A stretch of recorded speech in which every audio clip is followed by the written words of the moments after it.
Saya Cak Lontong, dengarkan kupas tuntas sejarah di acara INK, Istana Ngudi Keweruh.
Cerita rakyat ing Istana Ngudi Keweruh.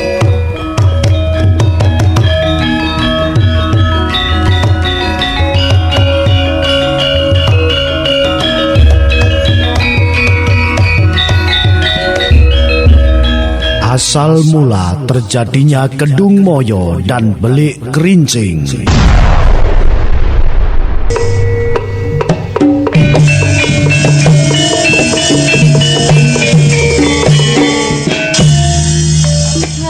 Kedung Moyo adalah nama kedung yang berada di aliran Bengawan Solo di Desa Mendenrejo, Kecamatan Kradenan, Kabupaten Blora. Masyarakat sekitar menamai Kedung Moyo tentunya tidak lahir begitu saja, tetapi tentu ada sebab kronologisnya. Menurut orang tua dan tokoh-tokoh masyarakat setempat yang berhasil untuk ditemui, berikut ceritanya. Konon dahulu ada sebuah padepokan kecil yang letaknya di pinggiran hutan yang dipimpin oleh Begede Kuwung. Pada masa itu padepokan Kuwung masuk wilayah Kadipaten Jipang Panolan. Begede Kuwung adalah orang terpandang yang mempunyai kesaktian tinggi dan mempunyai pengaruh yang luar biasa. Maka tak heran jika pengikutnya pun banyak. Begede Kuwung mengajarkan tentang budi pekerti, spiritual dan batin olah kanuragan juga. Murid-muridnya berasal dari sekitar Kuwung dan dari luar daerah, termasuk anak dari Mbok Rondo Jambi yang bernama Joko Sangsang. Joko Sangsang ini adalah murid kesayangan Begede Kuwung. Di samping paling pintar, Joko Sangsang juga mempunyai wajah yang tampan. Maka tak heran jika putri Begede Kuwung yang bernama Dewi Moyo, yang terkenal cantik parasnya, menaruh hati pada Joko Sangsang. Cinta tak bertepuk sebelah tangan, dua-duanya saling jatuh cinta.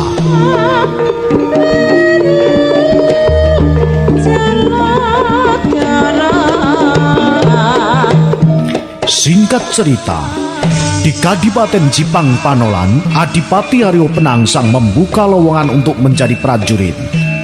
Joko Sangsang tertarik untuk mengabdikan diri menjadi prajurit Jipang.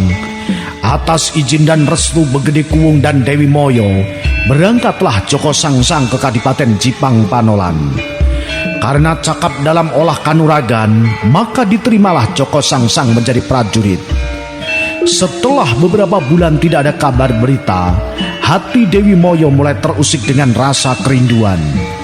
Rasa rindu yang menumpuk lama-lama tak terbendung lagi untuk ingin bertemu dengan pujaan hatinya.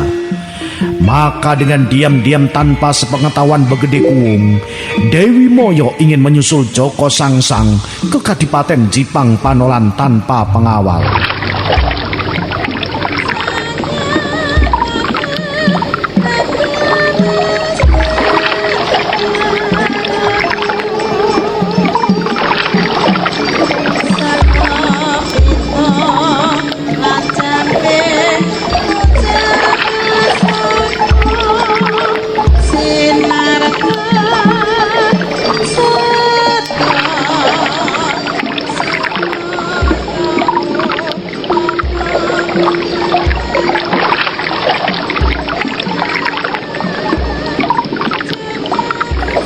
Perjalanan tak berjalan mulus, karena untuk sampai di Kadipaten harus menyeberangi Bengawan Solo yang berarus deras. Karena keinginan hatinya sudah bulat, jangankan Bengawan Solo, laut pun akan dia seberangi, gunung yang hadang pun akan dia daki demi cintanya. Dewi Moyo sadar kalau sebenarnya dia tidak bisa berenang. Karena kenekatannya akhirnya Dewi Moyo tenggelam di Bengawan Solo. Sesekali kepalanya timbul tenggelam sambil memanggil nama kekasihnya.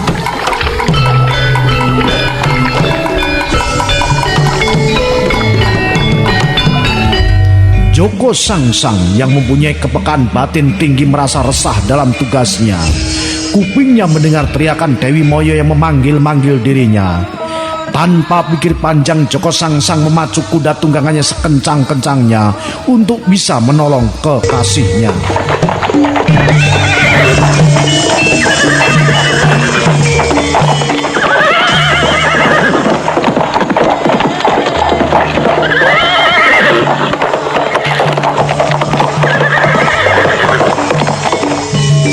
Karena kehausan, sesampainya di tepi Bengawan Solo, kuda Joko Sangsang langsung minum sepuasnya di air belik sambil menggerak kaki-kakinya supaya lemas hingga berbunyi kerincing-kerincing.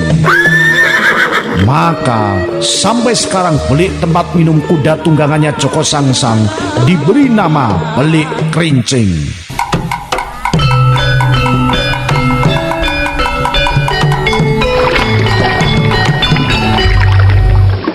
Nasi sudah menjadi bubur. Setelah sampai di Bengawan Solo, Dewi Moyo sudah tidak muncul-muncul lagi. Tapi mata Joko Sangsang masih sempat melihat kekasihnya di dalam air, walaupun nampak moyo-moyo atau samar-samar. Hati Joko Sangsang pupus ditinggal kekasihnya.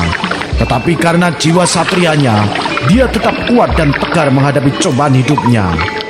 Untuk mengenang kekasihnya, maka daerah tempat tenggelamnya Dewi Moyo disebut dengan nama Kedung Moyo.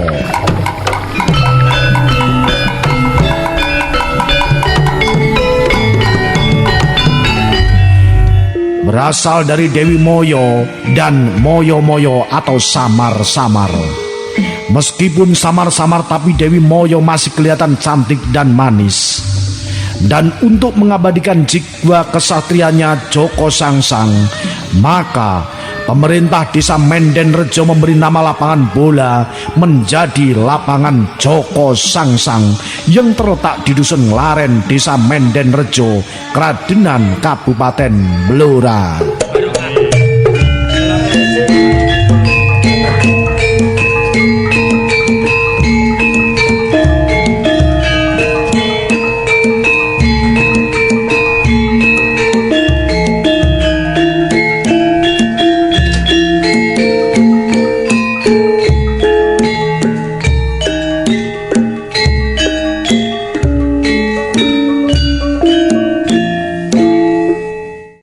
Saya Cak Lontong, dengarkan kupas tuntas sejarah di acara INK, Istana Ngudi Keweruh. Songo Gangsal FM Istana Radio Bojonegoro ngumandang ing dirikantara para kadang kerabat istana dalu punika malam Selasa nggih.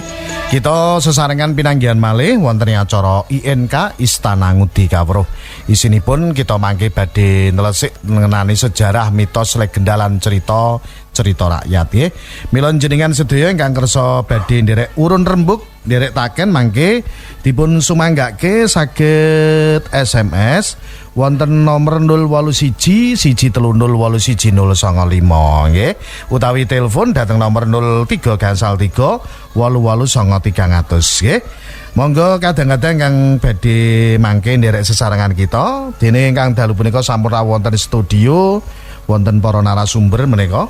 Angka sepisan wonten panjenenganipun Bapak J.F. Guri, sesepuh sastrawan budayawan menika katuran pinarak sugeng dalu Bapak. Sugeng dalu Mas Banu, sugeng dalu Pak Adi Sukoco, Mas Gendo. So sedaya pamireng Radio Istana ing pundi kemawon dalu menika kita saged pepanggihan malih bahwa raos ing gegono wonten ing adicara Istana Ngudi Kawruh. Nuwun. Matur sembah nuwun Bapak J.F. Guri. Angka kalih wonten panjenenganipun Bapak Dalang Ki Adi Sukoco saking Paguyuban Mayogati Laras, katuran pinarak sugeng dalu Bapak. Sugeng dalu Mas Banu, sugeng dalu Mbah Huri, Kang Gento, lan sugeng dalu sedaya pamirsa Radio Istana dhateng pundi kemen papan dunungipun. Menika titi wanci sampun malam Selasa. Tamtunipun wancinipun adicara INK Istana Ngudi Kawruh. Matur sembah nuwun Bapak Dalang Ki Adi Sukoco. Kang Gento sugeng dalu Kang. Sugeng dalu Mas Banu, sugeng dalu Mbah Huri, sugeng dalu Pak Adi Sukoco, lan sugeng dalu para pandemen Radio Istana, wabil khusus pendengar INK Istana Ngudi Kawruh sing biasa malam Selasa ngusel karo teng-teng cerit. Ya Allah wedi. Ora ketok mero-mero mabduk. Aku kan termasuk wong siluman. Bolone apa? Dari dunia lain. Oh iya. Dari lain dunia. Lain dunia.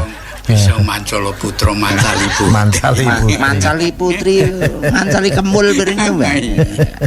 Nggih. Penting tujuane awake dhewe niku kan golek-golek apa nguri-nguri sejarah sing wis terpendam. Mungkin para pendengar sing ning omah terus takon tentang asal usule Mbah Huri, apa asal usule Mbah Huri.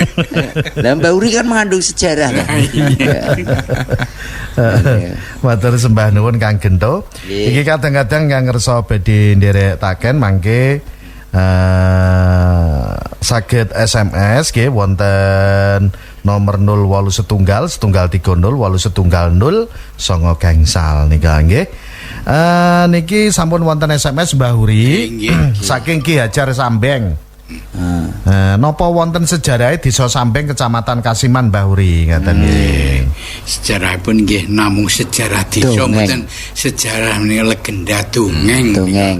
Ing Sambeng kalian besar. Nggih. Kok iso sukete pisah kuwi piye, Mbah?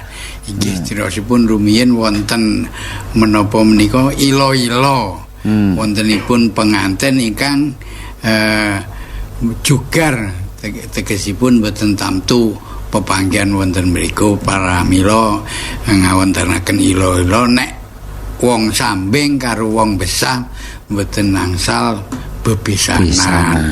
Ning napa menika lumampahing wekdal mboten namung Sambeng kalian Besah kemawon menawi wonten penganten anyar mboten wantun langkung Sambeng Besah menika ngantos sapriki. Dadi ora wani liwat kono. Lah kono ning dalane terus Mbah. Yo ono. Dalane tetep ono. Ning liwati sing dalan gedhe iku sing biyen jarine diliwati manten iku ora wani. Lah saiki umpama lho Mbah ya. Nek wis bocah padha senenge ngono iki piye Mbah? Umpama tinakdiran kaya ngono umpama wong anake wong Sambeng seneng anake wong Besah. Lah menika kapitadosan nggih monggo. Menawa saiki ngene lho Mbah, cerita kuwi ana ralate kudu piye? Kudu dipek anak banusik apa piye? Kan ora dadi wong Besah ngono. Kok menawi wonten syarat-syarananipun biasanipun ngaten. Ana sawijining cerita ngaten Mbah nggih nek ngono ngeculni pitik ngaten ya.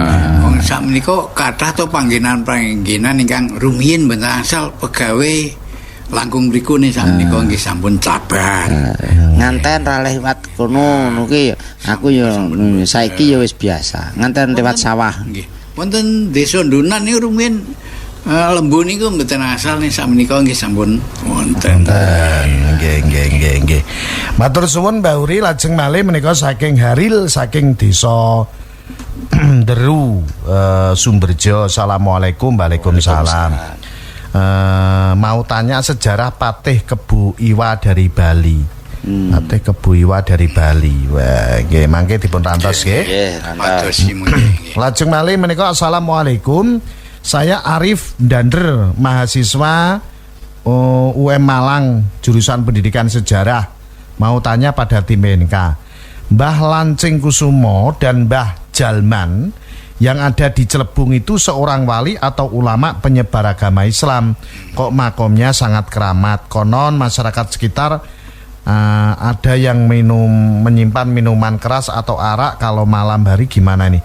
Semennya terputus, nggih. Monggo saged dipun wangsuli rumiyin menani Mbah Lancing Kusumo kalian Mbah Jalman wonten ing Celebung. Ya, nggih. Nggih, Mas Banu, Mbah Lancing Kusumo ingkang sumare wonten Celebung. Nek ngarani Mbah Lancing Kusumo niku Celebunge Celebung Geneng ngaten. Ning nek Mbah Jalman ning Celebunge ngaten. Dados Mbah Lancing Kusumo menika menapa klebet dateng sejarah bagi menika awit menika tasih putranipun Putra Pajang, putra Sultan Hadiwijaya kapernah rayinipun Pangeran Benowo. Dados menika derekipun kathah menika Mas Arif, dados derekipun menika Pangeran Benowo, Pangeran Jati Kusumo, Jati Swara ingkang wonten pundi menika Janjang, wonten malih Nerang Kusumo ingkang wonten Donan, wonten Warsa Kusumo, Warih Kusumo. Menika antawisipun sederek-sederekipun Lancing Kusumo. Dereng Lancing Kusumo merga tasih jejaka menika diarani Lancing menika. Lajeng menika nalika semanten wonten cariyos bilih menika nalika perang antawisipun Rajek Wesi mbah nggih menika mengsah kalian Mataram nggih menika. Kalih Mataram. Dados menika prajurit berarti senopati saking Pajang ngaten. Bukan penyebar agama kaya kiai kan ngoten mboten nggih menika. Itu hanya seorang prajurit. Nggih, menika sarehne menika kalah kiat jroning peperangan kalah kiat pasukanipun saking Mataram lajeng mundur. Mundur niku tegesipun nyungsung kekuatan nanging mapan wonten Weladan Celebung kala wau ngantos dumugi sedanipun. Dene Mbah Jalman menika kalebet ing cariyos menika kalebet ingkang babat Celebung ngaten Mbah Jalman. Menika Mbah Jalman kala wau babat wewengkon Desa Celebung, dereng Desa Celebung mergi Mbah Jalman nalika semanten remenanipun pecelan bung. Jadi bung niku pring enom niku nek dibakar wong biyen nek dibakar ngaten lajeng dipenyet kalih sambel ngaten ngarane pecel. Pecel bung. Ki senengane ya tempe penyet ya Ben. Sing tau dipenyet sikil lah. Lah niki ada yang menyimpan minuman keras atau arak kalau malam ada penampakan harimau atau macan. Dan tercatat tahun berapa dalam pada waktu Mbah Lancing Kusumo itu. Apakah Mbah Lancing Kusumo itu tidak menikah sampai wafat? Kok di desa sekitarnya tidak ada keturunannya dari Mbah Lancing Kusumo? Ngaten Mas Banu panci bab niku kula nate napa pikantuk cariyos jaman semanten niku saking Mbah Mayagati menika paring cariyos bilih pancen Celebung kala wau menapa wonten ila-ilanipun mboten namung minuman keras ngeten menawi ngagem menika blangkon Mataraman ingkang mawi bangu tolak ngaten bangu tolak blangkone wonten bangu tolakipun menika tamtu wonten napa menika kedadosan kados ingkang dipun aturaken kala wau ngaten niku menawi wonten ngagem blangkon bangu tolak ngaten kelebet minuman keras niku ugi nalika semanten wonten carisipun kang mekaten.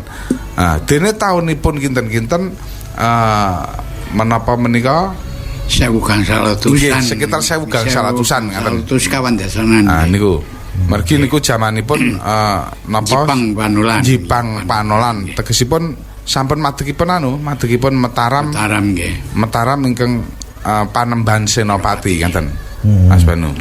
Dadi ora oleh nyimpen arak. Nek iso kon nang dintekno langsung. Nggih. Tegese aja tumindak molimo. Kula aturaken malih dene niku wau wonten macan putih nggih menika. Nggih. Adat ingkang saben kados dipun cariyosaken dhateng Wulu Dumbo Pancal Panggung Mas Banu bilih terah-terahipun Sultan Hadiwijaya kala wau klangenanipun pancen macan putih ngaten. Klangenanipun macan putih. Lancing kusuma ora rabi wong lancing iku Nggih, Joko. mboten krama dereng krama ngaten. Mulane ora ana keturunan saka lancing kusuma. Nggih. Nggih. Mekaten nggih. Matur sembah nuwun pitakenanipun.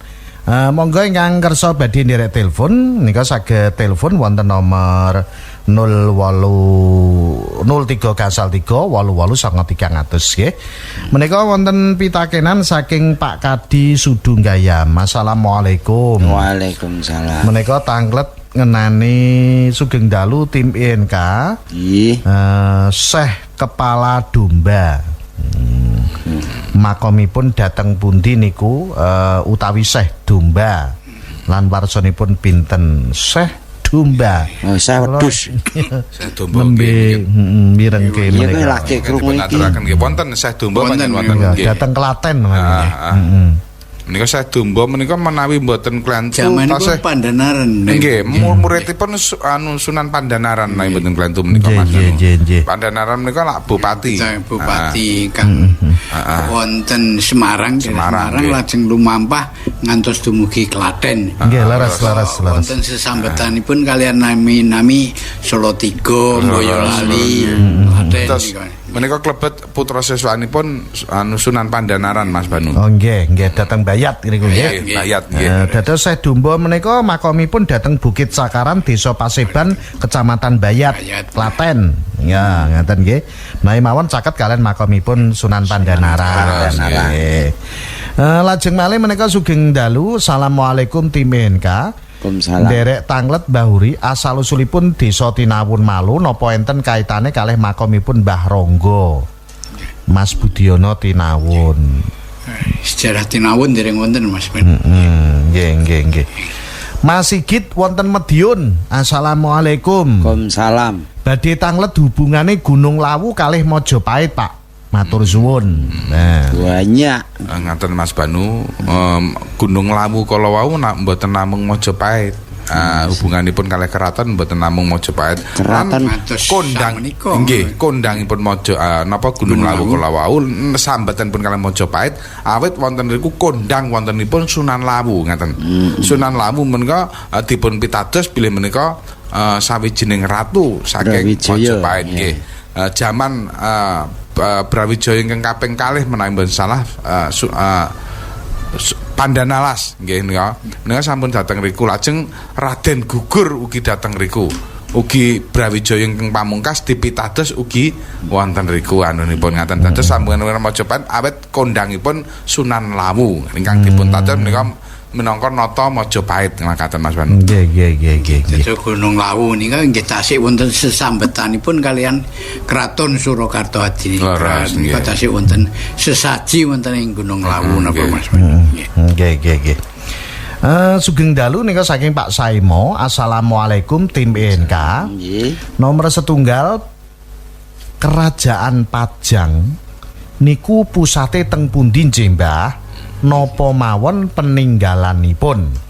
Nomor kalih Kerajaan kalih Kasultanan niku sami napa mboten nggih, Mbah? Ngoten. Nggih, monggo kalih pitakenan.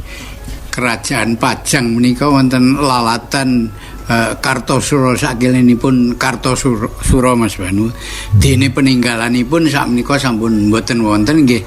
Namung kantun bekas-bekas keratonipun menika ingkang Kerajaan Pajang asli Kasultanan Pajang. Dene Kasultanan kalian kerajaan sejatosipun menika nggih meh sami nggih. Menawi kerajaan menika asmanipun raja, menawi kasultanan menika sultan ing statusipun sami. Namung kasultanan menika wontenipun sampunipun zaman Islam. Kula kinten nek kerajaan menika tegesipun keraton utawi sawijining negari nek menawi sak jaman semanten. Dene sultan menika rak ingkang asta pusaraning adil tegesipun ratunipun menika gelar sultan. Menika contonipun menika Ngayogyakarta Adiningrat menika gelar sultan. Dening Kasunanan Surakarta menika gelar sunan ngaten. Kasunanan. Dening Ngayogyakarta Kasultanan menika namung gelaripun sawijining narendra utawi ratu ngaten. Nggih. Matur sembah nuwun. Lajeng malih menika pitakenan saking sinten menika Tejo wonten ing Kediri. Assalamualaikum. Waalaikumsalam. Manggen Gurah Kediri wonten papan sing aran Leak Kediri Tanah Jawi. Niku leres napa pripun? Leak Kediri Tanah Jawi. Pancen teng Kediri menika wonten petilasan calon arang. Oh nggih, leres nggih. Nggih ta? Nggih, leres. Dados menika sambung rapatipun menawi mboten kelantu kalian calon arang Mas Bandung Nggih. menika. Kamangka calon arang kala kondang ugi wonten tlatah Bali ngaten to nika. Dening menika kondang ratusan tet kan ngaten to nika. Nika Leak menika kondangipun dateng Bali, mongko dateng Kediri menika sambung rapatipun kalian calon arang. Nggih, leres. Nika peninggalan era kerajaan Kediri. Leres dateng Dusun Butuh, Desa Sukorejo, Kecamatan Gurah, Kabupaten Kediri. Leres menika Leak Kediri. Nggih, nika sesambetanipun kalian calon arang. Ilmu hitam. Nggih. Menawi niki situsé tasih wonten Pak teng situs calon arang wonten. Nggih, matur suwun Mas Tejo wonten ing Kediri leres menika nggih. Lajeng malih sugeng dalu nika katur tim INK cerita Roro Jonggrang kok wonten Wonosegoro. Niku nami negara napa nami tiyang sodik saking Padangan. Iku paling ning lagu iki. Oh cerita Roro Jonggrang. Menawi Wonosegoro kula kinten mboten naminipun tiyang, ngaten. Nami Paladan. Paladan. Tempat nggih. Wong jenenge Wono niku alas segara wis ngaran. Roro Jonggrang niku dateng pundi to, Pak? Roro Jonggrang Kalasan Prambanan. Prambanan niku Roro Jonggrang, Mas. Candi Roro Jonggrang. Candi Prambanan ya. Kuwi ya Bandung Bondowoso kuwi mang to, Mas. Roro Jonggrang pancen ayu tenan kae to. Sing bupatine mati ning gone Wonosegoro kuwi kan Kang Mase Roro Jonggrang. Menika napa candinipun Roro Jonggrang irungipun ya kan ical Mas anu. Menika sing mendhet turut cariyos rumiyin Roro Jonggrang naik ditingali saking katebian menika kados mesem ngaten nggih. Lajeng nika dipun kepruk musana ngantos sak menika ical menika nggih. Oh ngoten. Wis pokoke nek dinget iki iso guyu, iso nyenengke ati. Iso terkendil-kendil. Kesatu. Ora ono iso gandrung karo patung. Masa jenengan supe. Pas kali gendone kok ngamplok ning patung Roro Jonggrang. Roro Jonggrang. Matur suwun menika saking Kali Tidu Mbah Huri. Badhe tanglet Mbah Huri. Napa bener majalah PS niku sing ngedekake Bung Tomo lan para pahlawan liyane nggih Mbah Huri ngoten. Inggih panci menika ingkang ngedekaken Bung Tomo kangge alat perjuangan nalika. Katriyen berarti Mbah. Nggih, taun 303 menika. Nggih. Lajeng malih menika saking Kang Aris Tambak Romo Malo. Tanglet sejarah benteng Bayasi ing ngetane Tambak Merak. Wonten bentenge Mbak Nil. Tambak Merak menipun Malo. Nggih. Wonten bentenge.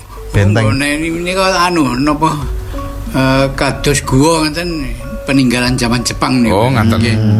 Nek wonten nggih. Tegesipun wewangunan menapa wewangunan boto-boto niki sak menika sampun risak dipun pendetibatanipun nika Mas. Niku benteng nggih. Nggih. Kok niku jane mlebet zaman Melandi. Mlebet aset sejarah, Mbah. Mestinipun ngantos ical ngoten niku. Dipun kathah to Mas Banu peninggalan-peninggalan sejarah ingkang dipun risak masyarakat amargi mboten sumerpipun menika nggih. Ora ngertine tek pemerintahan zaman semono ora pati wigati. Perkara ora nek Nggih kados sawetanipun Pak Adi Sukoco menika kira inggih wonten beteng Nggih, dados pengintaian menika ora inggih mboten dipun openi. Kuatah sanget wewengkon Banjarjo pinggiran menika wontenipun benteng-benteng zaman Jepang Mas Banu menika. Kangge pengintaian. Kangge pengintaian zaman semanten. Diganti pengincengan. Matur suwun lajeng malih menika saking Padangan Pak Sodik Mbah Huri.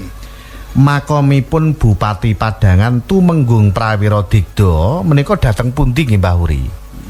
Menawi Bupati Padangan Prawiro Digdo menawi mboten letu menika wonten Madiun Mas Banu. Dhateng Madiun. Nggih. Amargi wonten mriku wonten kasebat Malangnegara ning menika mboten Bupati Panguwaos wilayah menika. Ning menika Bupati Perang menika. Kados Panglima Perang mboten menika. Senopati terus. Nggih.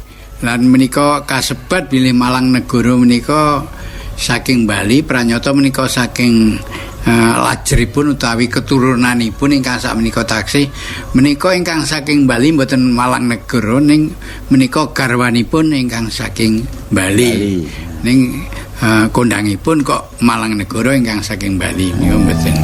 Terus menapa kathah panci adipati ingkang mongkon Bojonegoro bagi menika ingkang seda sinare wonten ing tlatah Madiun umpaminipun Ronggo Jenggot menika nggih wonten Madiun ngaten kathah Mas Banu kok. Nggih. Menika wonten pitakenan malih saking Mbak Nik wonten ing Dander. Pripun sejarahe Raden Jamus Dander menika? Raden Jamus. Nggih. Pancen wonten sawijining versi kuwatah sanget. Mbah Jamus to nggih menika. Menika Banu Sumitra menika adipati saking Burna menika gadah putra menapa menika Singa niki ingkang wonten Sumbrarum niku lho.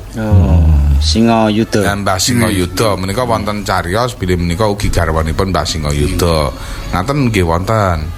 Dados versinipun kathah sanget Mas Banu menika. Wonten malih menika menapa saking tlatah Madiun kan ngaten to? Nggih. Menika dados Mbah Jamus menika saking putri saking Madiun menika nggih wonten ngaten. Iki takoke kami tua Tarko jero kuncine kono. Nggih. Mboten nenten garencanipun kalian Raja Gusi nggih. Mboten dereng. Oh dereng nggih. Dereng. Dados sampun anu menika. Pun mboten Raja Gusi bagi menika. Mataram. Nggih. Sampun mentaran tenggen menika nggih. Nggih. Menika Raden Jamus nggih. Nggih, matur suwun menika pitakenanipun cobi selajengipun kula waos malih menika saking Mbak Lili. Nyuwun pirsa sinten riyin ingkang ngertos menawi taneman pantun kok kenging dipun damel makanan. Dan badhe usul menawi Kang Gento mboten nderek komentar. Nah, dadi menengae to kowe, menengae. Dikon menengae. Nek gelem meneng digawe 10.000. Istana rugi diundangi kon ngomong nggih. Aku gak komentar. Takonmu lu kok nyeleneh. Pari kok kena dipangan apa sing nemokne iku. Ya wong biyen. Dados ngaten nggih. Nek menika jaman semanten mboten saged dipunarani sapa sing nemokke. Mergi menika cinadang saking Gusti pancen menika pangane menungso kan ngaten to nggih. Dadi niki mesti kaitane kalian Dewi Sri ngaten Mas Banu nggih menika lampan Dewi Sri diwaning pangan lak ngaten ta menika. Ning jatosipun sedaya kala wau cinadangaken sapa sing nemokke lah niki repot niki. Enggak, engko nek terus takon menyok kok iso dadi sretik sing nemoni sapa? Sing kethuk pisanan sapa repot. Nggih. Ngaten. Aku mau melok ngomong ora oleh. Mulane ora oleh ngomong aja ngomong ya. Niku pisan iki. Kowe ora ngerti zaman saiki aja meneh kok pari ra kena dipangan sapa nemoni paping kok kena dipangan sapa ngawiti. Sing mangan ya sing seneng paping. Nggih. Matur suwun lajeng malih menika assalamualaikum. Waalaikumsalam saking Pak Jabidin Sukosewu, Pak Dalang, kenging napa Baladewa kok mboten nderek Bratayuda? Napa wektu perang niku Baladewa keturun napa pas diajak dolan gento ngoten. Iki kelakuane gento ya ngono. Terus ngaten nggih menika. Panci jroning Bratayuda nalika menika nata Ndarawati Prabu Kresna menika tapa nindra ning bale kambang Mas Badu menika. Menika janjane Kresna menika nyuwun pituduhing Gusti para dewa niku lho. Besok Bratayuda kuwi piye babare? Sapa mungsuh sapa ngaten nika. Nah, menika nalika semanten kitab Jitapsara kala wau ingkang dinulis para dewa kala wau nggih ta ya nyerat umpama wong perange iki musuh iki matine iki kan ngaten. Skema iki ndamel skema ngaten. Nah, menika dados Baladewa pancen mboten wonten mengsahipun ngaten dhateng riku. Dadi mboten klebet wonten ing perang Bratayuda Jaya Binangun.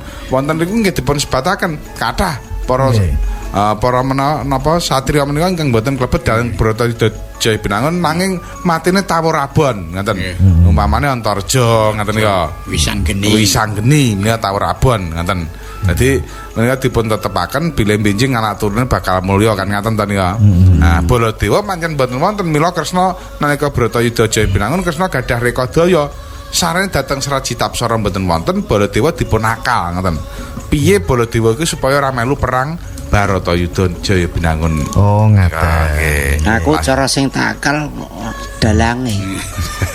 Tak sogrok 50.000 Baladewa kudu kon perang. Ki perangno Pak Dalang. Perangno Pak Dalang tak tambahi 50. Mergo aku nanggap kaya tak senengi kur perange Baladewa. Lah iya. Matur suwun nika nggih. Sugeng dalu Bapak kula Mbah Carik Kliteh Malo. Nggih, Mbah. Saiki dadi Mbah. Nggih, awit ngapunten oh ngaten pun purna. Nyuwune ampun dipun waos lho nggih, ngoten. Dipun gantos putranipun alhamdulillah ngoten nggih. Badhe nyuwun pirsa jaman Jipang kok wonten sebutan Bengawan Sore. Niku pripun lokasinipun teng pundi Mbah ngoten? Dipun sebat Bengawan Sore amargi menika wontenipun toya utawi milinipun toya menika menawi sonten dene mapanipun inggih wonten ing Jipang menika pinangka pertahanan Kutha Raja utawi Keraton Jipang dipun ngelilingi Keraton Jipang. Dados menika nyudet saking Bengawan Solo mubeng tlatah Jipang ngan mangke mlebet malih dhateng Bengawan Solo. Pramila kasebat Bengawan Sore amargi menawi siang menika mboten dilekaken kangge njagani dhatengipun mengsah ing wanci dalu. Pramila menika dipun ilekaken ing wanci sonten kajawi kangge pertahanan ugi kangge pengairan sawah-sawah ing tlatah Jipang. Dados menika lokasinipun ngantos sapriki tasih saged dipun tingali bekas-bekasipun Mas. Dados menika klebu benteng Mas. Pager dipen banyu. Nek musuh nika dereng mlebet benteng nek durung iso nyabrang niku ngaten. Selak konangan mesti ngaten. Mbah Carik wis purna berarti wis diceluk Ki ya Mas. Lah menika akhiripun nggih dipun turun utawi ditiru kraton-kraton liyane sampunipun Jipang menika. Niku samangke tasik Mbah niku. Tasik dados sabin. Oh sabin. Ning tasik wonten bentukipun. Oh tasik wonten nggih. Kaya bengawan buntung ngene Pak. Nggih. Matur sembah nuwun menika lajeng pitakenan saya Purniawan dari Ngasem Besaran, tapi saya sekarang di daerah Sampit, Kalimantan Tengah. Streaming lancar Pak D. Dari mana asal mulanya Desa Besaran? Ketinggalan kok dereng wonten. Ngapunten, kang wonten Sampit, Kalimantan Tengah, ngoten nggih. Kula Pak Badrus tanglet cerita Joko Tarub niku enten sejarahe napa namung cerita rakyat? Nggih, ngoten. Joko Tarub. Nggih. Joko Tarub menika nek ten ketoprak rak kondang Kang Gendung nggih menika. Menika Joko Tarub menika janjane lak kidang telangkas nika to. Nah, menika anake Rasa Wulan dadi sing ngombe banyu sendang perkara ning Syekh Maghribi sing lagi topo. Menika lajeng bobot lahir ponang jabang bayi menika mergo bapak ya ora diru nggih menika. Lajeng dipun titip dipun salah wonten wewengkon Desa Tarup. Menika wonten sawijining randha, mergo randhane mapan Desa Tarup diarani Mbok Rondo Tarup nggih nika. Nggih. Nika lajeng Kidang Telangkas dipun rumat mila dadi jejaka ingkang mapan wonten laladan Desa Tarup. Jaman semanten kondang nek jejaka mapan wong Desa Tarup mamane nggih dadi Joko Tarup. Nek mapan ning Desa Mada dadi Joko Mada kan ngaten kok. Heeh ngaten nika Mas Bandung nika. Mapan ning Desa Dander ya Joko Dander. Nggih. Joko Tarup niku benten nggih kalih Ki Ageng Tarup niku nggih. Sami sampunipun nika Joko Tarup nek tasih nem-nemanipun. Dados menika umpami napa menapa sampun sepuhipun nggih Ki Ageng Tarup niku. Oh ngoten berarti nek leres Ki Ageng Tarup nggih sejarah menika Ki Ageng Tarup. Ki Ageng Tarup menika sejarah dhateng Jawi Tengah. Nika nggih Radio Istana pun nate dhateng Ki Ageng Tarup nika nggih. Nggih, matur suwun monggo ingkang ngersa badhe nderek SMS menika nomor SMS-ipun ingkang dereng ngertos dipun catet nggih 081 setunggal 30 810 songo gangsal. Kula bali malih 081 setunggal 30 810 songo gangsal nika. Ingkang badhe nderek telepon mangke kita rantos saged wonten 03 gangsal 3 88 songo 300 ngaten nggih. Mawi dhateng sak jawinipun Bojonegoro, sak jawinipun Pulo Jawi pengin mirengke istana mami radio streaming dhateng www.radioistanabojonegoro.co.id nika nggih. Matur suwun Bapak Huri, Bapak Dalang Kyati Sukoco Kang Gento. Ayo istirahat dhisik. Wah, istirahat. Mengko diteruske meneh tetep nyawiji wonten ing acara INK Istana Ngudi Kawruh.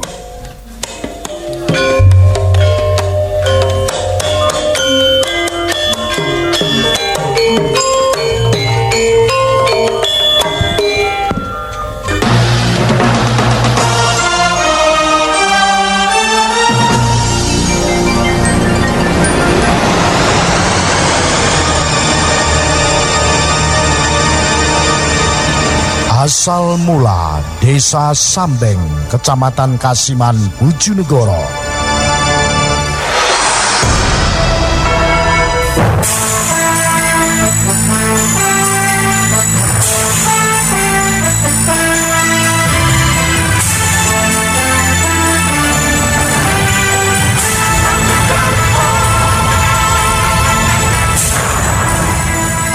Asal mula Desa Sambeng terjadi dikarenakan ada dua orang yang dikatakan sebagai salah satu tokoh pendorong dalam terjadinya Desa Sambeng. Dua tokoh ini bernama Mbah Gusti dan Mbah Pangeran. Dahulu kala di daerah itu tumbuh-tumbuhan yaitu tumbuhan sambeng yang bentuknya menyerupai tumbuhan talas, namun bernama tumbuhan sambeng yang ditemukan oleh Mbah Gusti dan Mbah Pangeran. Sehingga para masyarakat memberi nama desanya menjadi Desa Sambeng.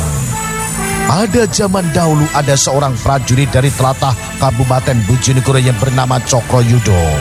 Pada saat itu ada sebuah perintah utusan dari Bupati bahwa Gusti Cokroyudo supaya mengamankan pemberontakan di Bojonegoro wilayah barat dari Kabupaten Bojonegoro.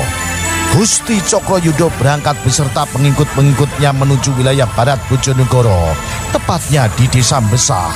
Selang beberapa bulan beliau singgah di Desa Mbesah, lalu dia tertarik kepada putri dari petinggi Mbesah.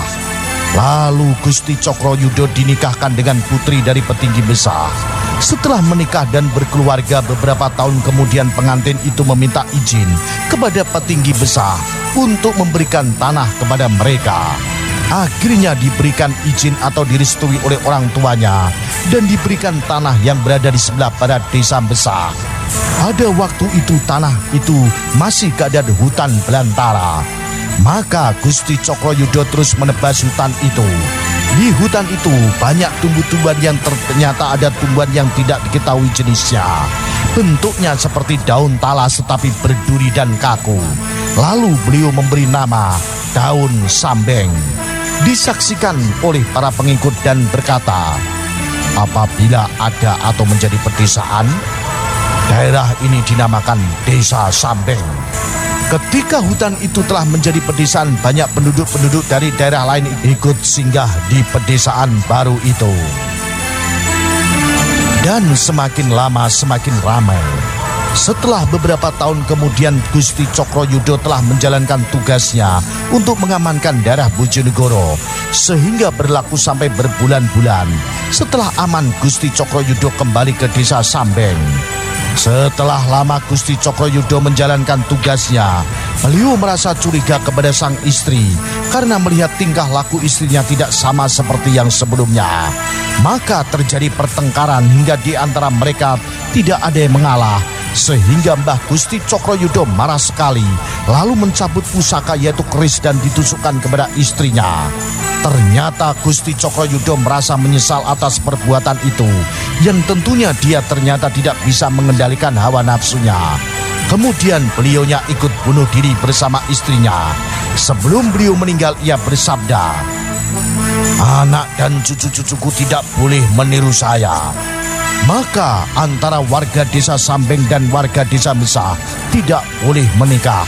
Sampai sekarang Sambeng dan Besah menjadi desa subur, makmur, damai dan tentram karena jasa-jasa dari beliau. Setiap setahun sekali warga Desa Besah dan Sambeng melakukan sedekah bumi untuk mendoakan arwah beliau supaya diampuni dosa-dosanya dan sesuai dengan amal dan perjuangannya. Itulah singkat cerita asal mula Desa Sambeng, Kasiman, Bojonegoro.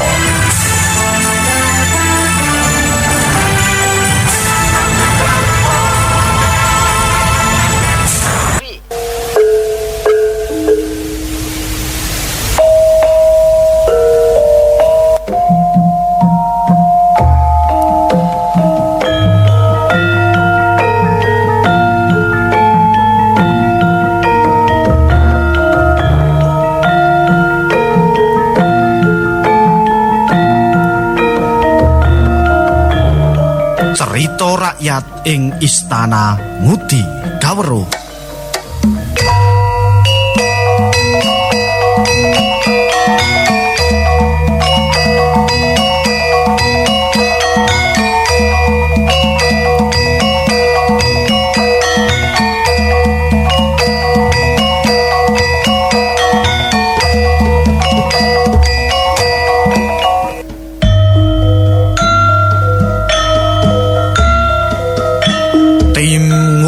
Kawruh babar carita iki dikirimno dening Mbah Dono kanthi alamat Pondok Lapas Blok D nomor 2 Bojonegoro kanthi judulipun Trucuk.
Solo punya misteri. Konon pada zaman dahulu kala, Bengawan merupakan jalur lalu lintas perdagangan. Pada suatu hari, air Bengawan sedang naik permukaan.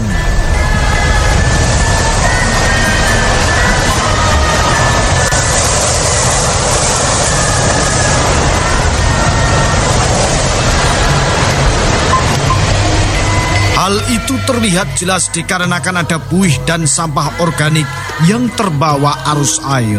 Sore itu langitnya lagi mendung. Cuacanya agak gelap menyelimuti Bengawan, sementara sinar kilat menyambar-nyambar petirnya menggelegar. Bersamaan dengan itu ada sebuah perahu sedang menyusuri Bengawan.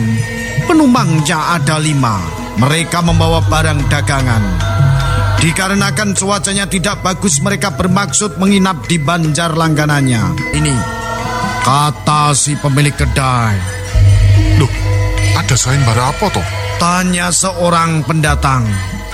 Itu loh, warga desa sebelah sana pada resah karena ada kabar yang menakutkan itu loh. Pemilik kedai sambil menunjuk. Takut apaan? Pertanyaan salah seorang pendatang. Katanya si ada epidemi atau apa kebluk bajul buntung mangan wong.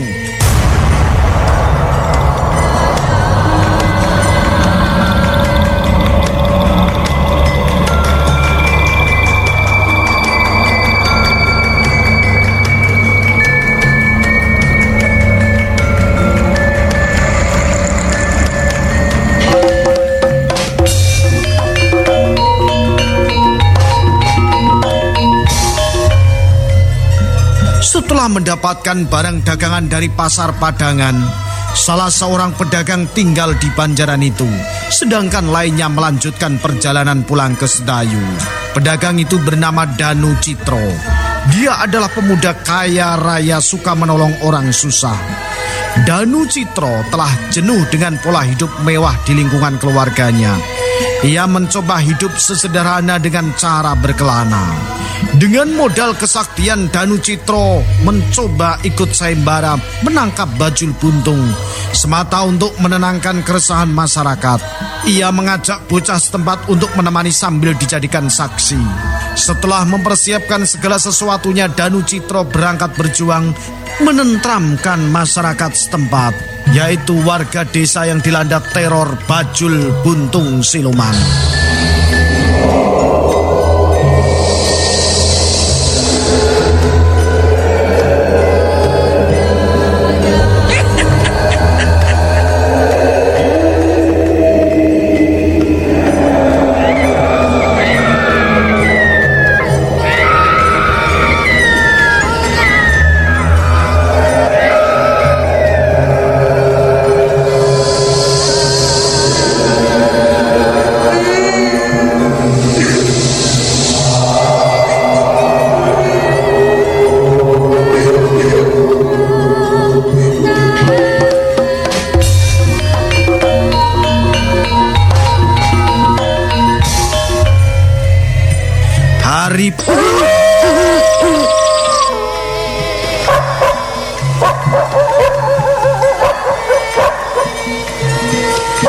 Cuaca malam itu terang oleh cahaya bulan. Hawanya segar. Tetapi Danu Citro waspada untuk menghadapi segala sesuatu yang bisa terjadi, yaitu tentunya yang dikhawatirkan akan menimpa dirinya. Menurut si Panemu, malam itu adalah malam mencekam.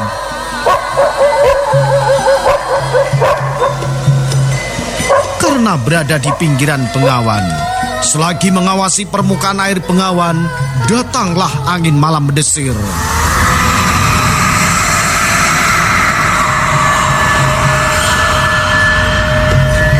Maka Panemu berkata kepada Danu Citro, Danu, engkau ini merinding, aku takut loh kan. Tenangmu, matamu pejamkan. Tiba-tiba ada bayangan orang berkelebat. Bayangan itu lalu mendekati si Panemu. Maka bayangan itu membentak, "Hei, anak muda, kamu cari apa?"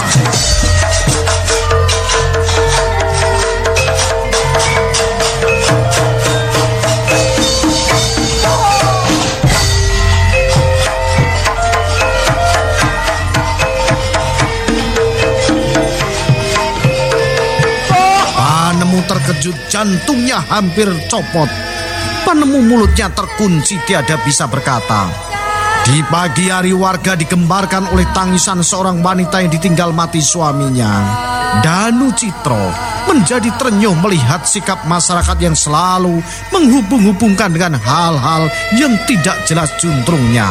Beberapa orang warga mengiba, agar Danu Citro dapat menanggulangi pagebluk yang menimpa dusunnya itu. Hari berikutnya, Danu Citro berpuasa siang malam minta pertolongan dewa agar dapat menyingkirkan pagebluk. Dia membuat tempat dibuat dari potongan pucuk bambu, ditata di atas pohon aren. Sebagian pemuda ikut membantu pekerjaan membuat panggung pengintaian.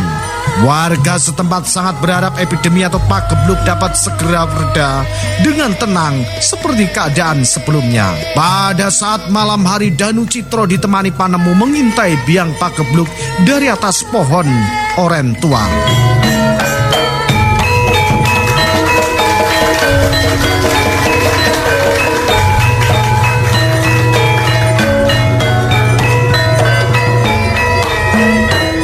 Datanglah gerombolan bayangan hitam.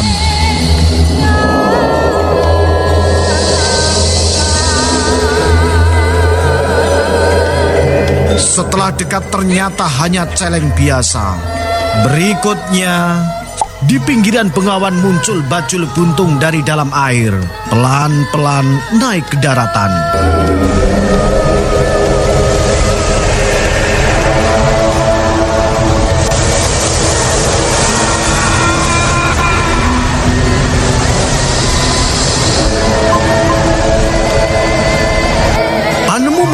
Langsung pingsan.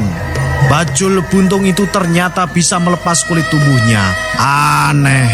Begitu juga bila mengambil sebuah baju dari simpanannya yang dipendam di bawah pohon aren tua tempat pengintaian. Ternyata bajul buntung berubah wujud menjadi seorang setengah baya, lalu berjalan dan tertawa.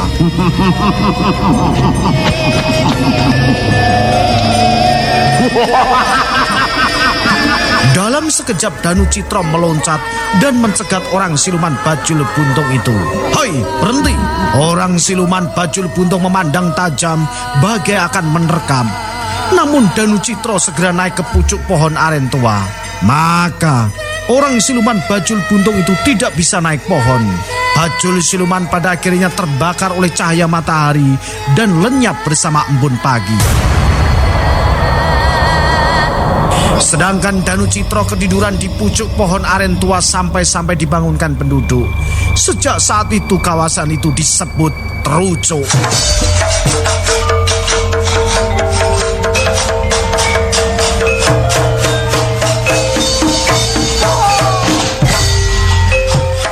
Karena jagoannya turu di pucuk. Itulah cerita versi saya asal-usul desa Terucuk. Sesarengan kalian tim Ngudi Kawero.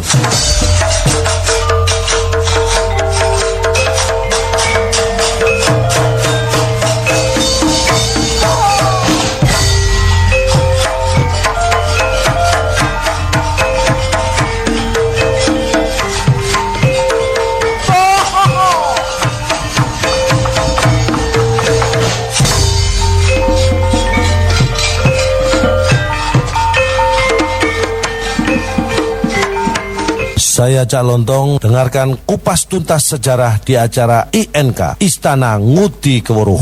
Songo Gangsal FM Istana Radio Bojonegoro ngumandang ing dirgantara para kadang kerabat di sana wangsul malih wonten ing babagan INK nggih. Acara Istana Ngudi Kawero kula pun Dimas Banu Asmara kali Bapak JF Guri, Bapak Dalang Kyati Sukoco, telepon Kang Gento menika. Ingkang wonten dalem monggo menika langsung SMS menawi tasih wekdalipun mangke kita wangsuli nggih. 081 130 810 gangsal. Dene ingkang kersa telepon nomor teleponipun 03 gangsal 3 889300 menika ngaten nggih. Saking Mas Tony wonten Burno nika sesepuh tim INK niki badhe nyuwun pirsa. Asal usulipun Desa Gunung Sari Kecamatan Burno.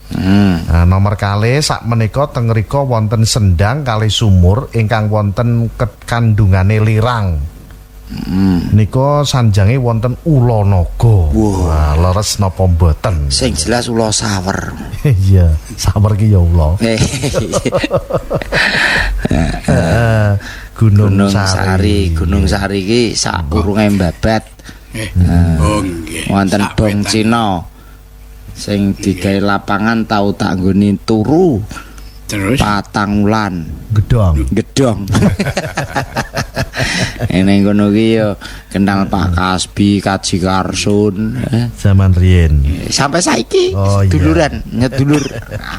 Terus ketinggalipun gak dereng wonten Mas. dereng wonten nggih. Asal usule Gunung Sari. Asalipun Gunung Alas Sari. Gunung Sari dereng wonten. Nggih, menawi menapa sumur wonten naganipun lah menika. Menawi wonten naganipun nggih ketinggal. Nggih tantunipun anu menika. Neng sumbere berliang memang. Oh, inggih.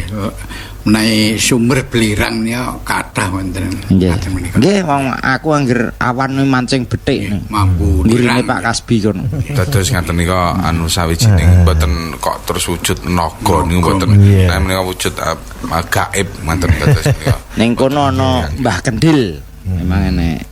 Mbah Kendil itu jare mbiyen wong tuwa bakul kendil meninggal. Kula karane Mbah Kendil. Mbah Kendil. Sugeng dalu Feni Dila matur suwun Gende Sebastian nggih. Mas Karsiman Gaston Ki Mas Santo Kliwir saiki wis oleh besah karo sambeng nikahan jare Ya. Wis denane tak tanda tangani to wir.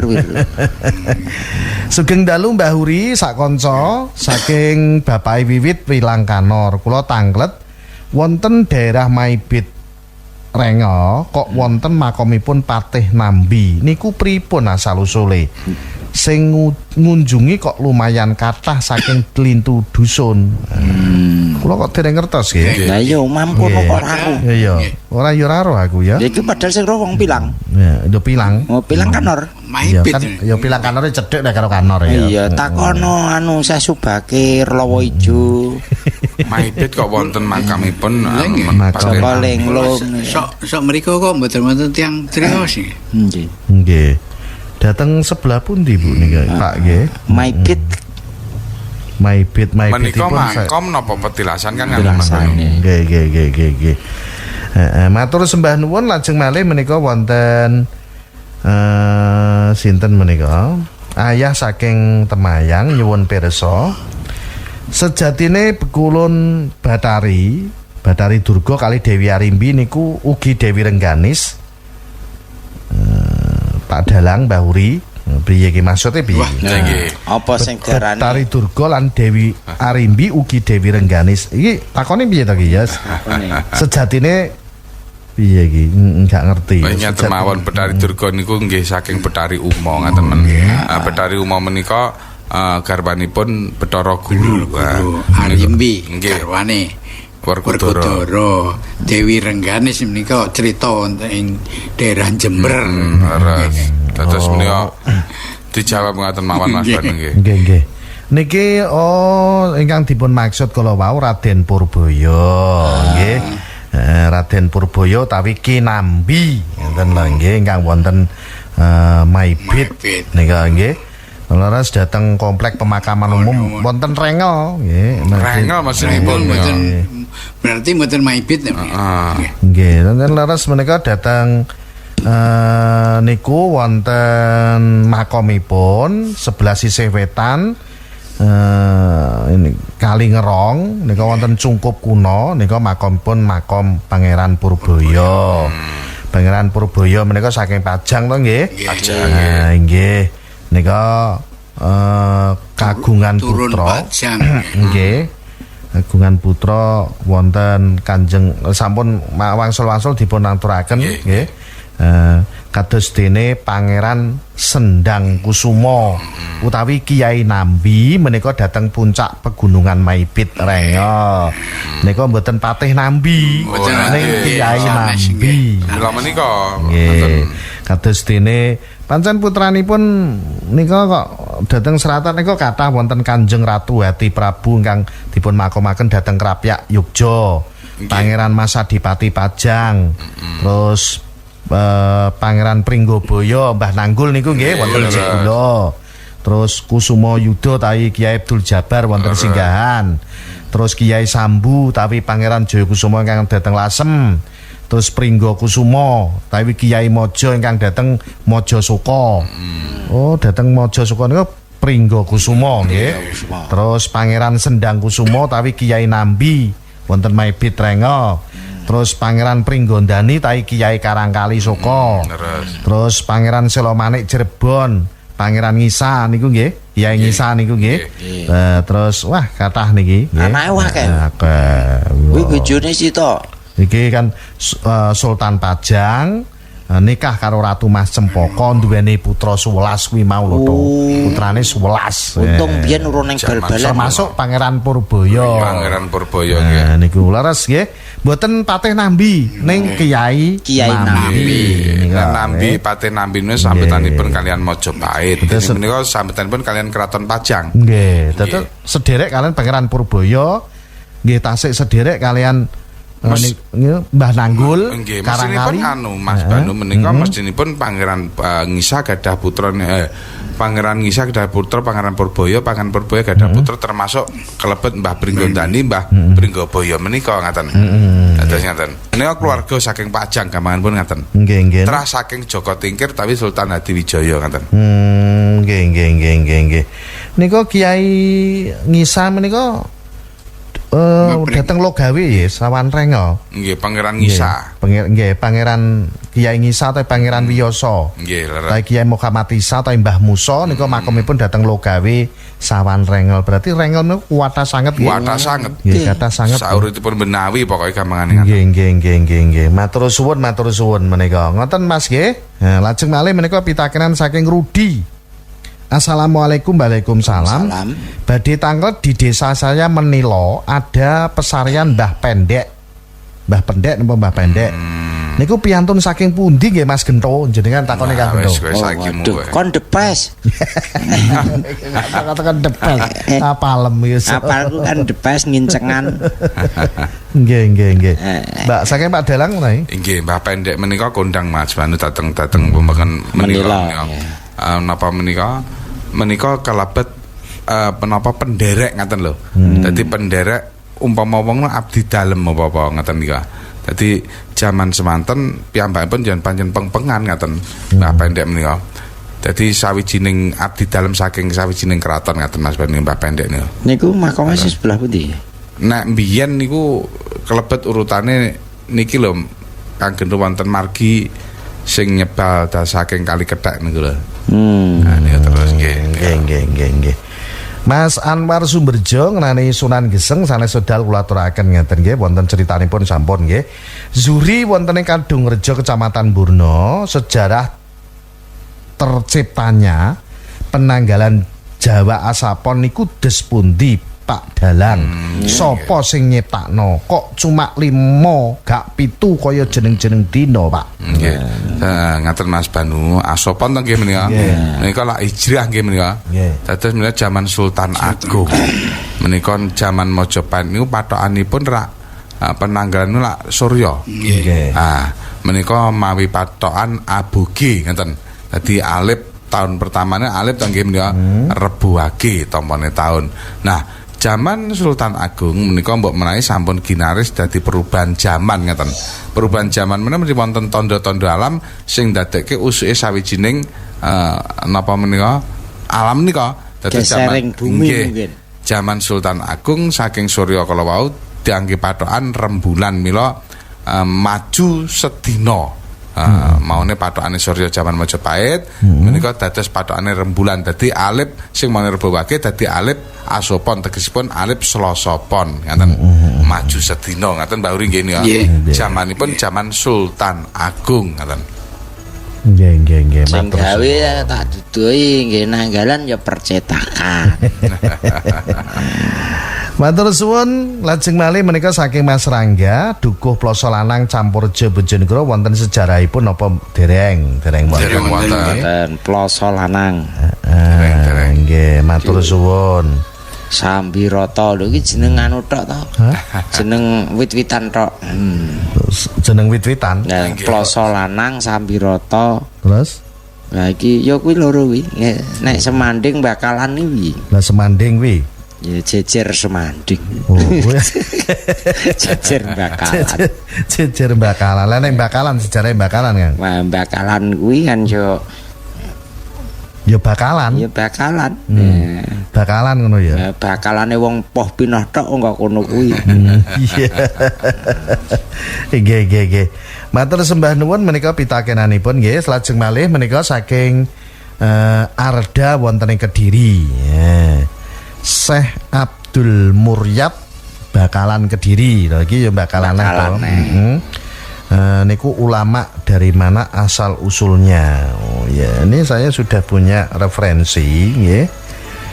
Waliullah ingkang naminipun Syekh Abdul Mursyad nggih wonten Banyakan Kediri. Nika papan wonten ing Setono Landian, Kecamatan Banyakan Kediri. Tapi sisih kilenipun Kitha Kediri arah Nganjuk nika nggih. Nika ingkang naminipun Syekh Abdul Mursyad miturut keterangan garis keturunan menika saking Raden Patah putu saka Sunan Giri. Ya nggih. Dados keturunan Raden Patah putu saka Sunan Giri. Ya nggih. Miturut sejarah menika Syekh Abdul Mursyad menika sing tau mbelokake alirane Kali Brantas arah ngetan neng Merican. Iya, apa pemborong Mas Biar? Iya. Terus iki makam pertama beliau menika akhirnya dipindah neng Bakalan karo Londo mergo arep ngedekne pabrik gula. Nah, keturunanipun Kiai Anom Besari Kuncen Caruban niku nggih. Niku pas nggih. Nanane Abdul Mursyad sing iso mbelokno ilining banyu Kali Brantas. Teng ora pemborong lho. Ya paling ya dikeduk santrine ngono kok. Tapi ya iso santrine iso uga mbelokno ndiding no langsung iso. Iso lho to. Zaman biyen padahal zaman saiki sendok dingeti mlengker. Ya iso kok. Lah aja meneh kok ya wong saiki ya nyeblok kon dhuwur ya iso. Ketoprakem kuwi. Ora ketoprak kowe iso to. Nggih. Matur suwun nika. Assalamualaikum, kula badhe tanglet asal mulane Desa Butoh Rengel Desa Butoh Sumberjo saking Khairul. Dereng wonten Mas nggih. Kula pendengar setia acara INK Mbah Wo Karangmangu Ngambon. Mbah Wo nggih. Nderek tanglet Mbah Huri. Heeh. Sederekipun Jati Kusuma ingkang wonten Janjang menika wonten pinten Mbah? Terus manggene dateng pundi? Tuwa iki jane kan kudu didatane to. Nggih namung setunggal Jati Swara. Makamipun nggih wonten Janjang. Betul wonten Janjang menika wonten makam sekawan ingkang kalih wonten nglebet Jungkup inggih menika Jati Kusuma kaliyan Jati Swara. Wonten Jawi wonten kalih menika putri saking Bleboh. Menika abdi setunggal abdinipun Jati Kusuma kaliyan Jati Swara. Menika sak njawinipun Jungkup. Ingkang dipun kajengaken kula kinten sederekipun Jati Kusuma Jati Swara. Nggih, sederekipun. Nggih kalau wau sampun dipun aturaken Jati Swara nggih, Jati Kusuma Jati Swara. Ning sederekipun maksudipun ngaten. Ning pira ingkang pinten? Ingkang ditumenaken ingkang wonten. Boten nika wonten pitakanipun dhateng pundi mawon papan dunungipun ra ngaten to. Umpamane Lancing Kusuma napa niku lho Mbah ingkang wonten Celebung. Niku sederek to nggih? Nggih. Nerang Kusuma wonten Dunan ngaten. Nggih. Terus Warsa Kusuma. Kusuma wonten Ngledok. Nggih. Waris Kusuma. Menika wonten menika Mbah Balun menika. Nggih. Mbah Balun. Ledok pundi, Pak?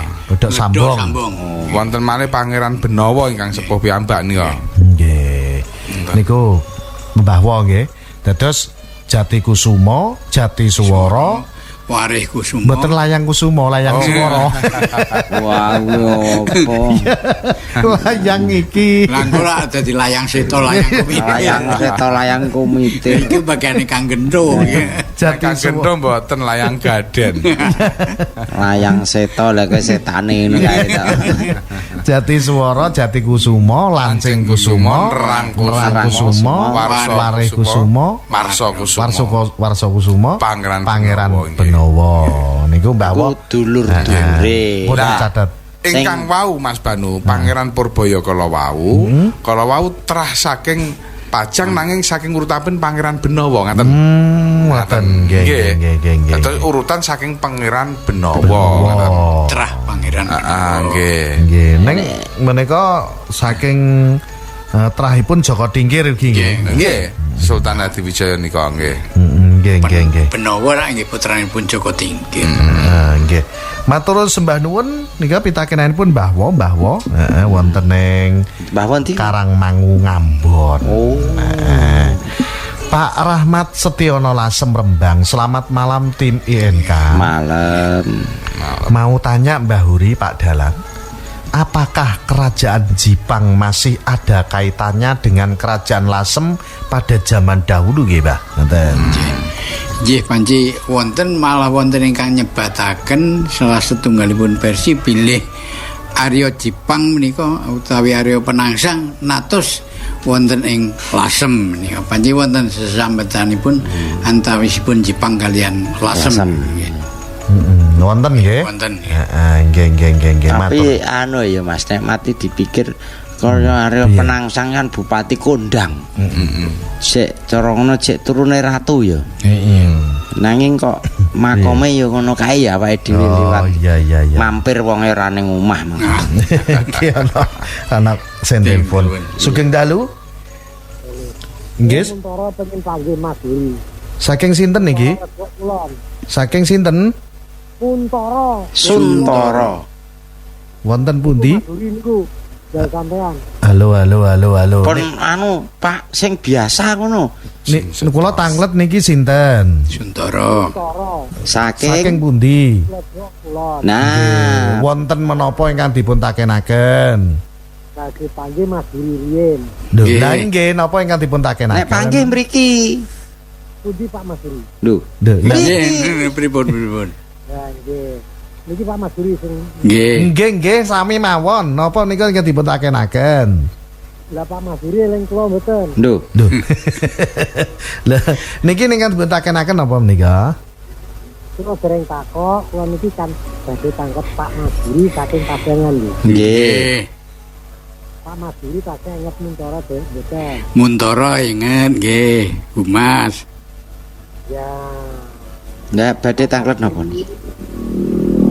Napa Mbah Huri gadah utang? Asal usule kali kening. Wah, asal usule kali kening. Kula niki pas teng sungapane kali kening lagi mancing. Pak Mas Huri sesudi sehat-sehat ya Mas Huri. Pangestunipun nggih sehat. Ana lega Mas. Nggih. Tenan tak enteni lho. Pripun Pak Mun? Pak Mun menika Humas Pemkap rumiyin. Nggih. Lama ndak ketemu. Loh. Nggih. Ampun. 20 tahun. Nggih. Sampun ngoten mawon? Ngatur mawon, Pak. Nggih. Ya nuwun. Matur suwun nggih. Lah yo dipinarake pokoke ra kepengin ketemu Mas Huri. Aduh, masa Humas Pak ngoten iki. Rumiyin. Oh, rumiyin. Rumiyin. Sampun purna pun dangu. Ayo. Badhe wonten kersana. Lah. Pinanggih Mas Huri. Pokoke Mas Huri. Aku malah kudu guyu. Lah nek pengen ketemu ya rene. Iki dagelan gentona iki. Pak Sun. Nggih niku wau sinten Mbah Huri? Muntara. Pak Muntoro. Muntara nggih. Nggih waune Humas Pemkab. Pemkap. Pun purna pun dangu menika. Oh, pun Ini nek goleki sampean apa sampean tahun diutang piye, Mbak? Nggih ngenani asal usulipun Kali Kening. Nggih. Kali Kening asal usulipun mon wonten napa dereng, Mbak? Wonten nggih. Nggih. Menawi nitik Humas Pemkab, Nggih. tamtunipun mangertosi. Menika kalebet Kali Purba ta menika. Nggih, oh, Kali Purba. Nggih, Kali. Nggih. Zaman napa menika wong Kanung ketingalipun sampun kasebat menika wontenipun Kali Kening menika. Nggih. Sejarah wong Kanung. Sejarah wong Kanung dados menika sampun wonten Zaman Jo Majujo. Jo Majujo nggih. Zaman no semono. Rikala bendu. Aku malah tunggu. Aku mau ketemu Mas Suri. Mas Suri, aku humasnya sampean DPR Mas Suri. Terus menika kali kening niki mau pun wonten ketriyen nggih. Dadi proses alam nggih. Ini proses alam menika ngaten nggih. Nggih pancen nitik lepenipun ngaten Mas Banu. Menika wonten napa antawisi menika pegunungan ngaten. Jadi kecetha menika pilih kali mana purba ngaten lho. Nggih. Banjir ngegirisi. Nggih. Urung rame nek urung aneng banjire kali kening. Jeneng banjir lan kali pacal. Ping 3 kali gandong. Matur suwun pitakenanipun Pak sinten kalau mau Pak Muntara datang ledok nggih Gojek sawetawis Pak Muntara ngene ra guyon ngene ra. Nah iki pengen pinanggih kalih Mas Huri. Benjang malam Selasa ngajeng nggih. Dolan-dolan datang studio mboten usah mbeton napa-napa gorengan mawon sing empuk-empuk ngoten. Jan pinanggih ten Gegono nanging suwira kepethuk iki nangge tamba kangen. Nggih.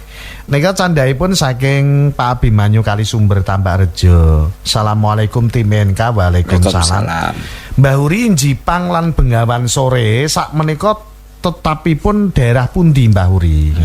Ya Jipang. Daerah Jipang Kecamatan Cepu. 6 km saking Cepu sakidulipun Kitha Cepu. Berarti merah niku Mbah. Nah, merah tasik ngidul. Dados mlebet wewengkon Cepu Mbah nggih. Kecamatan Cepu. Bengawan Sore nipun? Inggih wonten Jipang niku. Inggih wonten Jipang niku. Wong bengi Jipang berarti Jipang nggih. Ngubengi kraton rumiyin. Nggih. Kala wau sampun malah ngajeng kala wau sampun katerangan. Wis diterangne. Ya. Bengawan Sore kan dibuka nek wayah sore perkara ben ora enek maling mlebu nyabrang gawan musuh mlebu. Aan Cepu. Assalamualaikum. Waalaikumsalam. Asal usulipun desa Temenggungan Cepu Mbah Huri. Mun wonten apa dereng menawi nitik asmanipun nitik naminipun menika panggenanipun Tumenggung Mas Wanu. Bilih menika ingkang sak menika kasebat Menggung. Menggung Cepu. Biyen nika nek Mas Tani Laladan nika Tumenggung Tumenggungan ngoten lho. Nek Pak Teh ya Kapatian ngoten lho. Nek Huri ya Hurian. Mas Hurian. Nek tinggoni Banu ya Banuan. Iki apa Reoni to angkatan tahun piro humase kan Pak wau DPR Mbah Huri. Dadi kan satu rangkaian. Tahun pinten Mbah? Besok gendone wis tuwek ya ngono ngene jenenge genton. Aku ya arep Reoni. Iki sapa? Lajeng malih menika saking sinten menika nggih? Kula Demang Kedung Adem. Teng Desa Jambirejo Dukuh Samben kok wonten petilasane Joko Tuwa niku pripun? Lah jenengan Demange. Demange mati to kok. Petilasane Joko Tuwa niku Jambian. Nggih. Samben Dukuh Samben Jambirejo. Nggih Jambirejo Adem. Tinggalipun nggih dereng saged kidule mlinjeng. Nggih. Niki malih wonten Ali Desa Sido Bandung. Sugeng dalu lan tahun baru 2018. Tim INK napa sampun wonten sejarahipun Mbah Raden Muhammad Rasid Kendal ngumpak dalem. Ketinggalipun kok dereng kagungan. Dereng kagungan kula langsung nyuwun dhateng pondok mawon Pak nggih. Langsung nyuwun dhateng pondok. Nggih, dhateng pondok Rasid langsung datang pondok kemawon langkung jelas gamblangipun. Mangke nek istana dereng kagungan referensi mangla mangke salah ngoten nggih. Dados ngapunten dereng saged mangsuli. Lajeng malih niki Pak Ndut teng Senori badhe tanglet sejarah petilasan Sunan Kalijaga dateng Desa Medalem Kecamatan Senori. Datang bulan Suro kok diziarahi. Nek saged nggih ampun bulan Suro. Saged setiap hari. Setiap hari diziarahi mboten napa-napa. Paling mboten malam Jumat. Ngaten nggih ceritane pripun. Petilasan Kalijaga. Namine petilasan nggih pripun? Inggih naminipun petilasan. Inggih petilasan niku mboten namung papan napa menika makam niku mboten dadi lek makam niku jenenge pesarean. Petilasan papan topo nggih ta menika. Papan nalika nggih menika. Leren angger mlaku upama arepe ning padangan lerene ning kono aja. Pelerenan niku nggih klebet menika petilasan ya teman. Kados niki pelerenane Mbah Uri teng Sego Kucing benjing yo petilasan Mbah Uri Sego Kucing. Oh ning nggone prapatan Jumplangan sepur iku kok ning petilasan Mbah Uri ya. Lah kuwi ceritane piye to? Ceritane Mbah Uri mangan kucing Mas. Karo kucing. Sego Kucing. Petilasane Guru Hari. Kuwi petilasane oke. Oke ya. Mangger ning dinti yo leren. Paling ngwake ya Banu lho.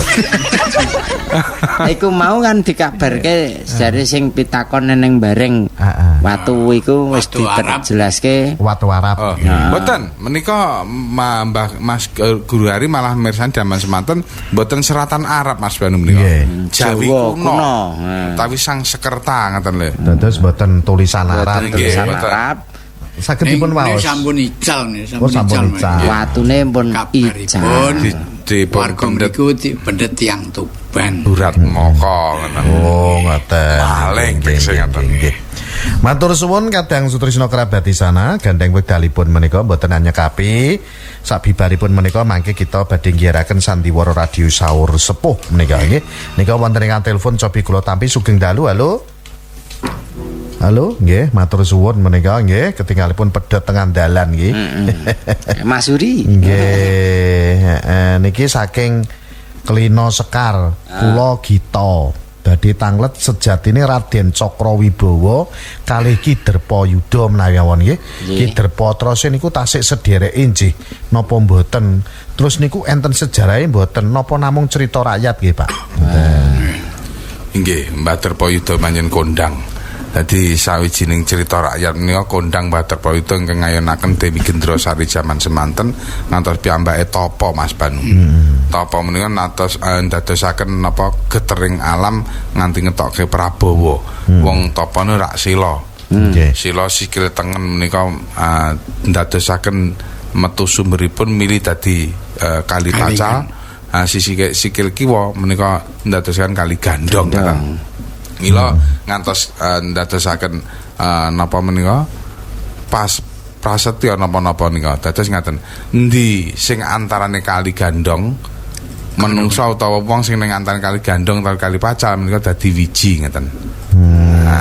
Nggih. Kuwi sing manggone ning Klina kono. Klina. Mboten ten kene nggih tapi ten Gunung Pandan mriko. Mbah Derpayuda, Hyang Derpayuda. Nggih. Matur suwun lajeng malih menika pitakenan saking Mas Nur saking Brumbung badhe tanglet Mbah Uri saderenge Bojonegoro pusat pemerintahanipun wonten pundi Mbah Uri? Morak Marik wonten Rajekusi. Rajekusi niku wonten numpak dalem terakhir. Nggih, ingkang pungkasan wonten numpak dalem. Nggih. Wonten ingkang telepon sopi kula tampi mugi-mugi mboten pedhot nika sugeng dalu. Halo. Waalaikumsalam, saking sinten? Ya, Pak Slamet Bangilan. Pak Slamet Bangilan pundi, Pak? Tuban. Nggih, monggo Pak Slamet.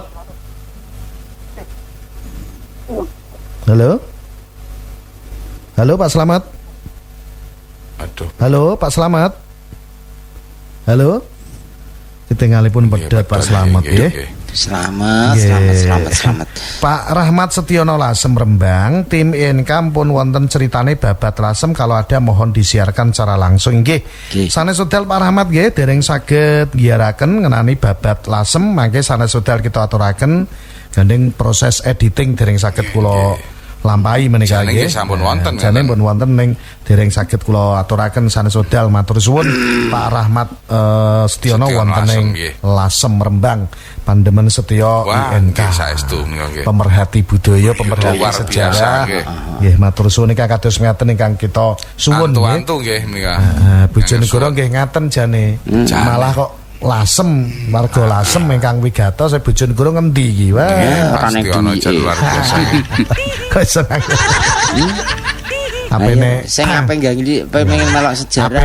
Apene pilkada iki disuwun calon-calon pemimpin iki ya kudu ngopeni duit. Ngopeni sejarah ngono kok duit to to. Lah iki. Mbok yo nek oleh duit aku yo dikeki. Sejarah iku nek ora nang duwike ra gelem ngopeni. Nggih. Matur suwun Mbah Uri rawuhipun wonten studio kalenggan dalu punika. Ketinggalipun wonten ingkang telepon. Iya. Sugeng dalu halo. Nggih, matur suwun pedet. Dalu menika menawi wonten ingkang badhe katuraken dumateng kadang istana kasumanggake Bapak. Nggih, Mas Banu Pak Adiskoco, Mas Gendolan sedaya pamireng radio istana ing pundi mawon. Gene wektalipun ingkang boten nyekapi pramila pepanggihan ing dalu menika kita pungkasi semanten rumiyin kita saged pepanggihan malih gegono benjang Senin malam Selasa minggu ngajeng ing wasana sugeng dalu sugeng asu sarira matur nuwun.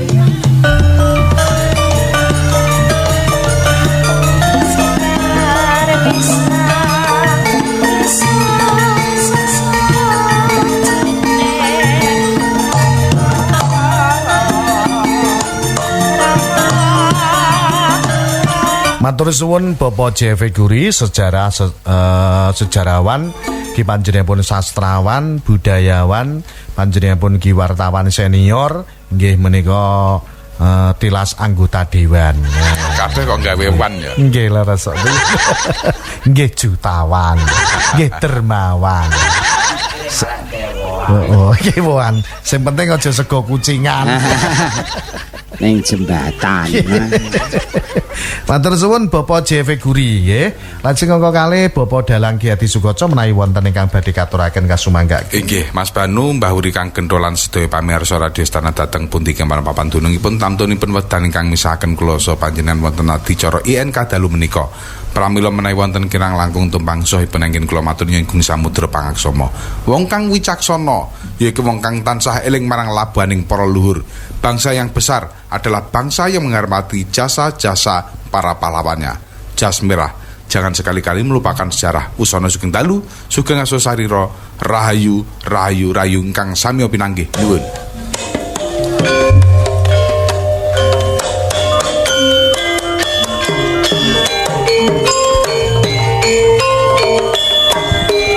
Bapak Dalang Ki Adi Sukoco saking paguyuban Mayakati Laras Banjarjo Bojonegoro matur suwun sanget.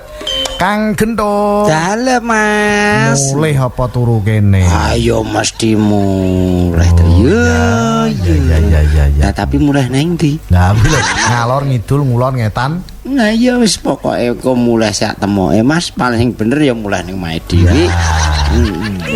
Ra mulih piye bojo kadung ayu. Iya. Duit duwe butuhan rapat eneng. Lah kuwi lho. Mulane metu golek butuhan. Matur nuwun dumateng para pandemen radio istana sing khususe nderek nguri-nguri budaya Jawi, khusus acara INK Istana Ngudika Weruh sing ngungkap tentang sejarah, tentang cerita rakyat, legenda maupun dongeng. Ini bukan berarti tim INK ini sing paling hebat, tapi justru tim INK ini membantu para sejarawan utawa para sing duweni cerita-cerita biar diunggah ning gone media radio istana ben iso didengar karo masyarakat luas. Mulane pemimpin yang akan datang kudu ngerti seninan budayane. Paling ora kudu ngerti asal usul lan cerita-cerita sing ana daerahe. Ora kok ngerti tentang sumber duite. Ya. Ya, ora gawe tambul lah mbah. Mau rica-rica lho. Lah nek iki senenganku. Aku nek gak mangane wedhus Mbah Mas. Mbah aku wis sangir. Ora mangan wedhus nek rane wong mati. Ngelayat ae. Nggih, matur nuwun aku tak mulih Mas. Ya. Aja numpak kirek ah. Sepeda motor ya. Ayo numpak sepeda cepet. Ayo.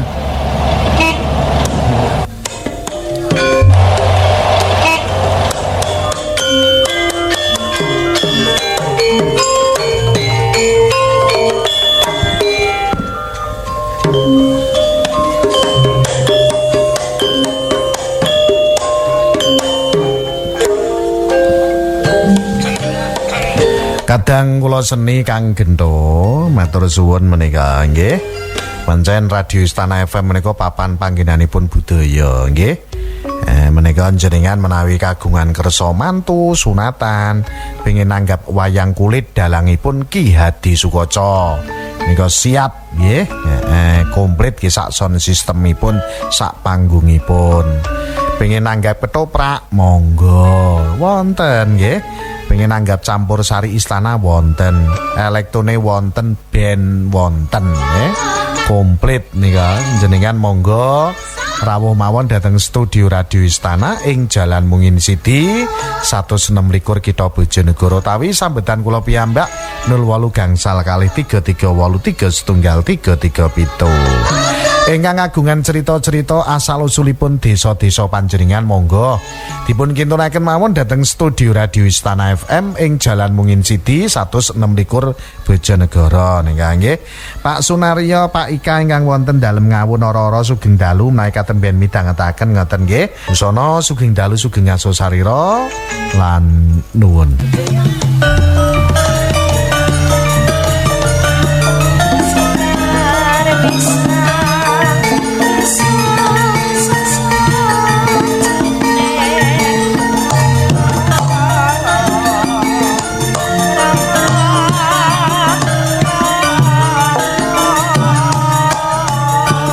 Saya Cak Lontong, dengarkan kupas tuntas sejarah di acara INK Istana Ngudi